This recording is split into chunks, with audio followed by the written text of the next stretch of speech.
Olá, seja muito bem-vindo a mais uma aula. Eu sou a professora Cleidilene, da disciplina de Ciências do 8º ano, dos anos finais, e o tema da nossa aula é Trabalhando Juntos, a relação entre o sistema endócrino com o sistema nervoso. Antes de começar a aula, eu irei passar algumas informações importantes para os professores que estiverem nos acompanhando. Esta aula é do 8º ano, do ensino fundamental, anos finais, e trabalha a habilidade que visa analisar e explicar as transformações que ocorrem na puberdade, considerando a atuação dos hormônios sexuais e do sistema nervoso.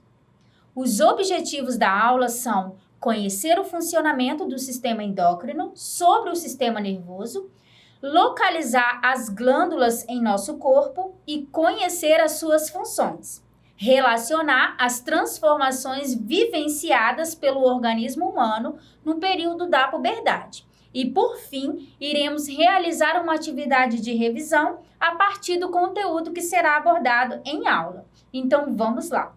E aí, vocês estão acompanhando a programação do Dever em Casa na TV? Fiquem atentos para não perder nada. Pegue o seu material, caderno, lápis e borracha e anote aí o tema que vamos estudar. Trabalhando juntos, a relação entre o sistema endócrino com o sistema nervoso. Ah, não se esqueça da lista de presença. Basta você apontar o seu celular para o QR Code que está na sua tela.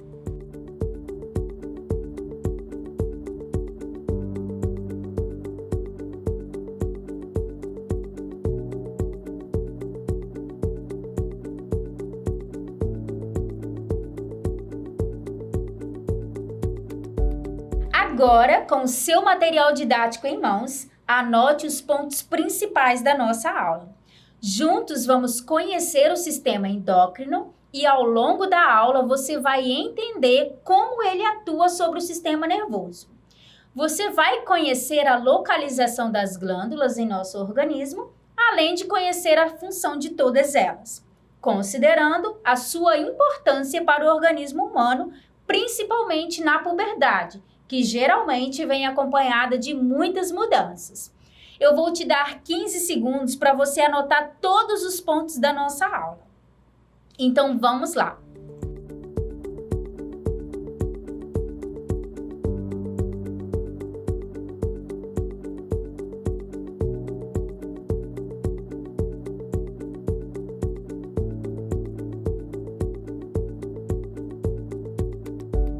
Neste primeiro momento, iremos conhecer o sistema endócrino e as suas funções. Bom, ele é um conjunto de glândulas responsáveis pela produção dos hormônios, que são lançados no sangue, percorrem todo o corpo até chegar aos órgãos-alvos sobre o qual vai atuar. Ele atua no crescimento dos tecidos, no equilíbrio hídrico, na reprodução e no metabolismo de carboidratos. Ele é formado por uma série de glândulas, chamada glândulas endócrinas. Já o sistema nervoso, ele é constituído por um tecido nervoso responsável por uma rede de comunicação do organismo. É formado por um conjunto de órgãos do corpo humano que possui a função de captar a mensagem, o estímulo do ambiente, interpretá-los e arquivá-los. Mas qual será de fato a relação do sistema endócrino com o sistema nervoso? São sistemas indissociáveis, ou seja, um depende do outro. E juntos ele atua no controle e na regulação de diferentes funções no organismo, garantindo assim a homeostase. Ou seja, a homeostase é a capacidade do corpo manter a regulação. Em nosso corpo existem 3 tipos de glândulas: as glândulas exócrinas, endócrinas e mistas. Mas na aula de hoje vamos falar das glândulas endócrinas. Essas glândulas, elas estão localizadas em diferentes partes do nosso corpo. Observe na imagem a localização dessas glândulas em nosso corpo. Hipófise, a tireoide, a paratireoide, o timo, as suprarrenais, o pâncreas e as glândulas sexuais. Vamos juntos conhecer a função de cada glândula em nosso organismo. Então vem comigo. Começaremos pela hipófise. Essa glândula, ela está localizada no centro da cabeça, logo abaixo do cérebro. Produz diversos hormônios, entre eles o hormônio do crescimento.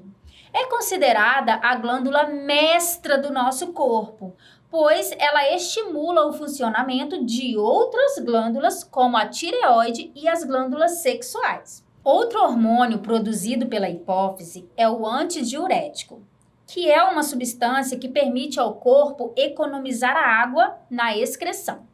Você sabia que o excesso da produção desse hormônio, produzido pela hipófise, chamado somatotropina ou GH, pode causar o gigantismo, que é o crescimento exagerado?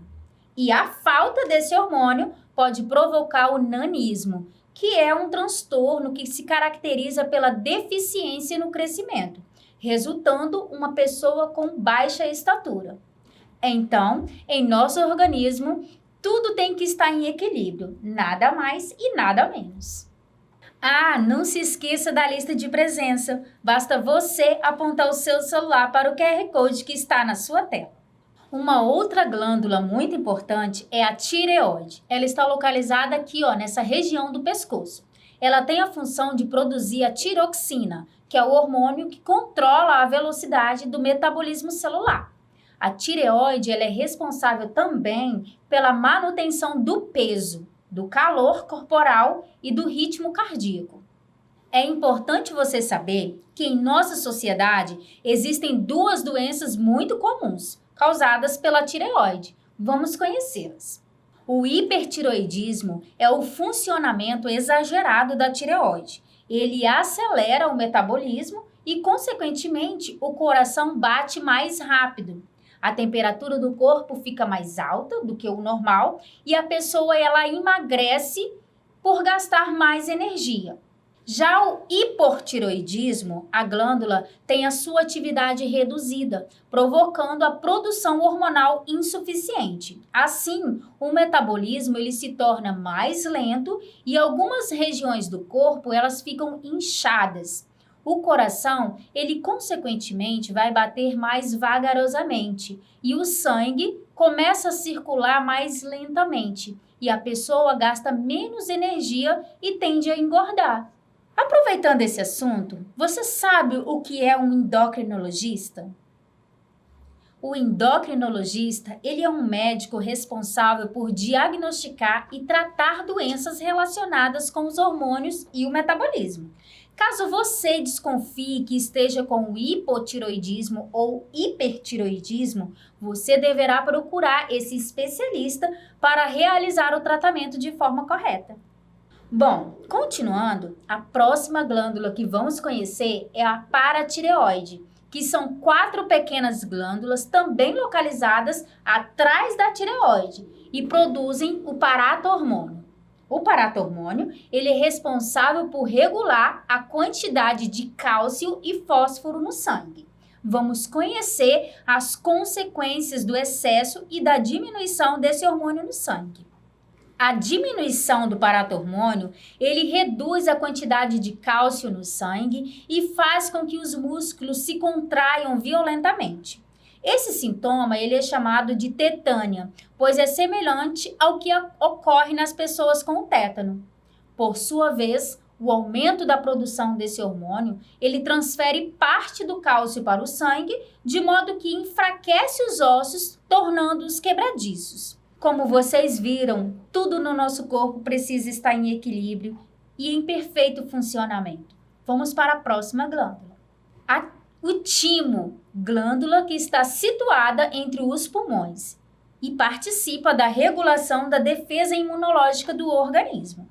Ela é considerada um órgão linfóide primário, ou seja, produz os componentes celulares do sistema imunológico.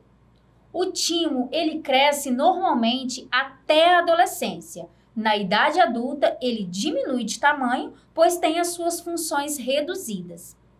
Iremos conhecer agora as suprarrenais. Elas se situam acima dos rins e produzem a adrenalina, que é o hormônio que prepara o corpo para a ação. Imagine você está correndo com medo de algum animal. E aí, a glândula suprarrenal, ela libera a adrenalina para fazer você correr. Consequentemente, o coração ele tende a disparar e isso impulsiona o sangue para as pernas e os braços, aumentando assim a capacidade de correr. Com isso, há um aumento da frequência respiratória, ou seja, você acaba ficando ofegante. E neste momento será liberado mais energia para as células. Você já parou para pensar por que ficamos pálidos de susto e gelados de medo? Isso se dá devido à contração dos vasos sanguíneos da pele, do modo que o organismo ele envia mais sangue para o músculo esquelético. Vem comigo conhecer o pâncreas. O pâncreas é uma glândula mista, pois além de produzir insulina e glucagon, ele também produz o suco pancreático, que é lançado no intestino delgado e desempenha um importante papel na digestão. A insulina, ela controla a entrada de glicose nas células, aonde será utilizado na liberação de energia. O glucagon, ele funciona de maneira oposta à insulina. Quando o organismo fica muitas horas sem se alimentar, a taxa de açúcar no sangue, ela cai e, consequentemente, a pessoa terá um quadro de hipoglicemia, gerando uma sensação de fraqueza, tontura e levando a muitos casos o desmaio. Agora vamos conhecer a última glândula que compõe o sistema endócrino. As glândulas sexuais são os ovários e os testículos, que fazem parte do sistema reprodutor feminino e do sistema reprodutor masculino. Os ovários e os testículos são estimulados por hormônios, que são produzidos pela hipófise. Assim, enquanto os ovários produzem o estrógeno e a progesterona, os testículos produzem a testosterona. Mas, afinal de contas, qual é a relação do sistema endócrino com a puberdade? Vamos lá responder essa questão. A adolescência vai dos 12 aos 18 anos de idade. Essa é uma fase marcada por várias mudanças corpóreas. A adolescência ela transforma gradualmente a criança em adulto.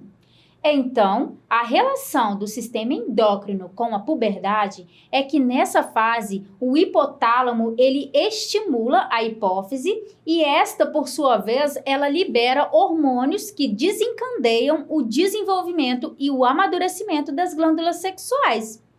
Nos meninos, as glândulas sexuais é o testículo e nas meninas são o ovário. Então, vai acontecer o amadurecimento dessas glândulas e assim começa a produção de testosterona nos meninos e de estrógeno e progesterona nas meninas.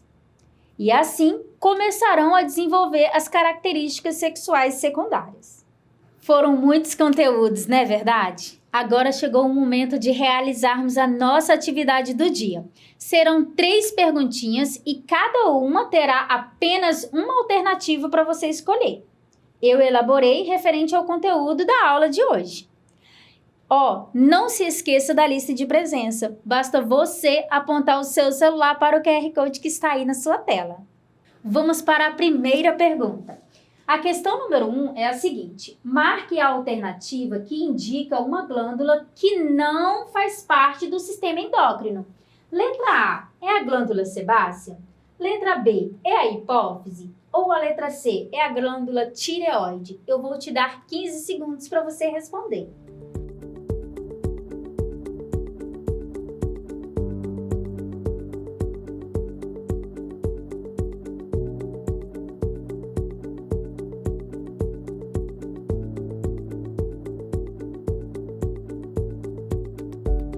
Vamos para a correção da atividade. Acertou quem respondeu a letra A. As glândulas sebáceas, elas não são glândulas do sistema endócrino. Elas são glândulas sudoríparas, ou seja, elas produzem suor no nosso organismo. Vamos para a próxima questão.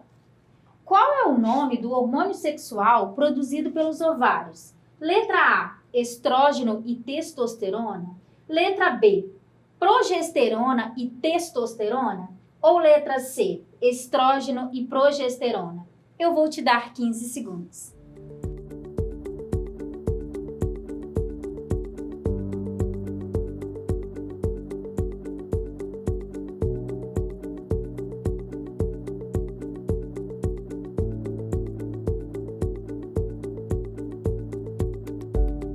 Vamos para a correção da atividade. Acertou quem respondeu a letra C. Estrógeno e progesterona são os hormônios sexuais femininos produzidos pelos ovários.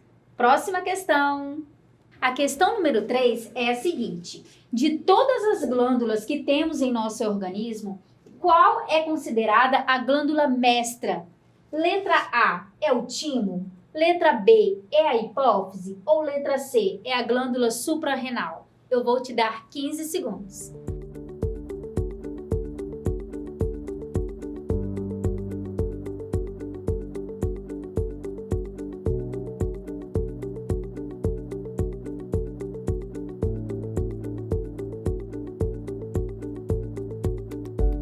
Vamos para a correção. Acertou quem respondeu a letra B, é a hipófise. Ela é considerada a glândula mestra no nosso organismo. Vamos juntos recapitular o que vimos na aula de hoje. Como vocês viram, o sistema endócrino ele é um conjunto de glândulas responsável pela produção dos hormônios que são lançados no sangue e percorrem o corpo até chegar aos órgãos-alvos sobre os quais vão atuar. Conhecemos também a localização de cada glândula em nosso organismo e descobrimos que cada uma desempenha uma função diferente. Elas são importantes, pois são responsáveis por controlar uma série de atividades no nosso corpo, tais como o metabolismo, o crescimento e a quantidade de cálcio no sangue, e entre outros. Podemos concluir que o sistema endócrino e nervoso são indissociáveis e, por fim, sempre irão atuar juntos para melhor funcionamento do organismo. E para finalizar, realizamos uma atividade de revisão do conteúdo. Bom, esse foi um resumo geral do que foi abordado na aula de hoje. Não se esqueça de confirmar a sua presença. Basta você apontar o seu celular para o QR Code que está aí na sua tela. A sua presença é muito importante. Caro estudante, a nossa aula chegou ao fim. Eu te espero para a próxima. Um grande abraço e não se esqueça que mesmo distantes, estamos juntos. Até mais!